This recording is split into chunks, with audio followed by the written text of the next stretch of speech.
are gathered here at NASA at a very important moment.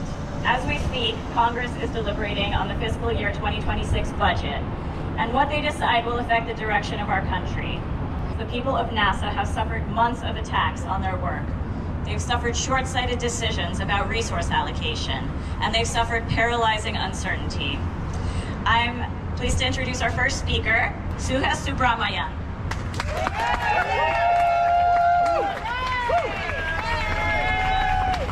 Thank you so much for being here. We love NASA, yeah. We love science. And most of all, we love our country, which is why we are out here today, because NASA is one of the best investments we can make in our country, and NASA's workforce is critical to making our country great. I know personally because not only do I represent Virginia's 10th District, which includes a lot of NASA contractors, a lot of NASA workers, but I was born and raised in Clear Lake, Texas, where Johnson Space Center is. And I've grown up. My neighbors were astronauts, they were engineers, and they helped put people into space. They helped us win the space race, and they continued by making incredible innovations that helped our healthcare sectors, our agriculture sectors. The work that's been done at NASA, for every dollar spent, it's returned $10, $15, $20 across our economy and across our country. So if you want to know good budgeting, fully fund NASA. That is the best way to budget. So I'm going to go to Congress today, and I'm going to take the message that you've given me today, which is that we have to fully fund NASA in our budget, return those 4,000 jobs back to NASA, and continue to support science all across this country. Thank you so much for being here. Thank you. All of humanity has mused about reaching into the stars, and through decades of unified support by Congress, by presidents, and the American public, we've done it. And so dismantling this American institution is a travesty that no one voted for. Just before Labor Day, the Trump administration issued an executive order claiming not just that NASA is supposedly an agency conducting primarily intelligence, counterintelligence, investigatory, or national security work, but even that because of this, they claim it is incompatible with national security for us to have collective bargaining rights. That's stupid. This is insane. NASA is not an intelligence agency. NASA is a scientific agency, and NASA workers have been collectively bargaining for decades with no harm to national security. This is just a pretext for expanding Trump's attack on the labor movement as a whole. Now the Trump administration says, I don't have union rights anymore. And that's supposed to make us work more efficiently? That's just going to make all of us less safe. We need a strong safety culture. We need people to feel that they are protected to bring up inconvenient concerns. Yes. If we want to be first in space, we need to start by putting our people first, by protecting safety, and that starts with protecting workers' rights. They're literally evicting our unions from their office space. It's shameful, it is shameful, and they're ceasing collecting union dues through payroll deduction. Our resources come through payroll deduction. So their intent is to kill off the unions at NASA.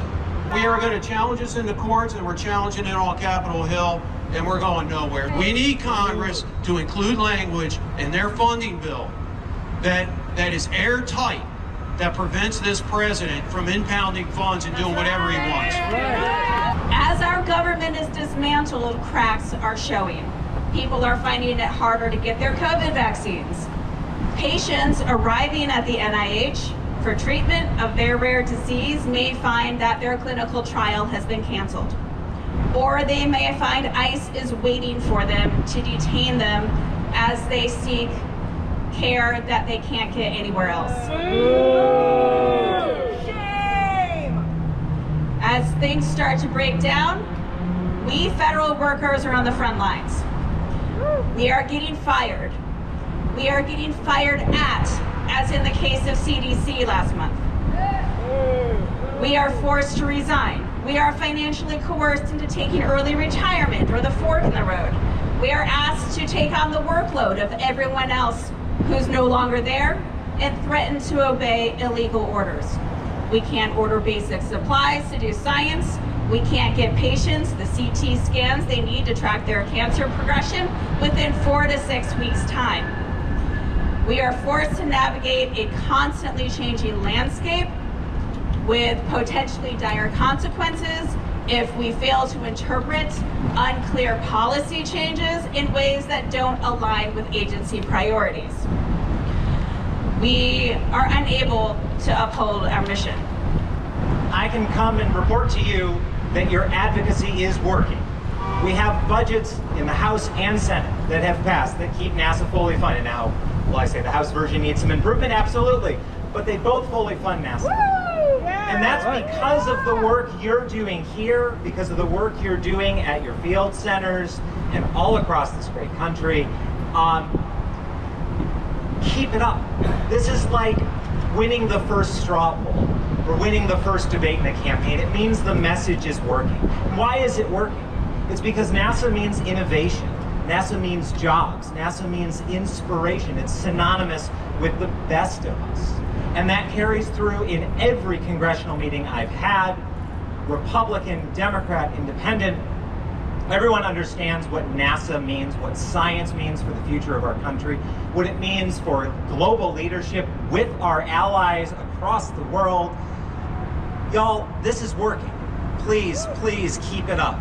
It is seriously, and it's not just the people at this rally or the people tuning in online.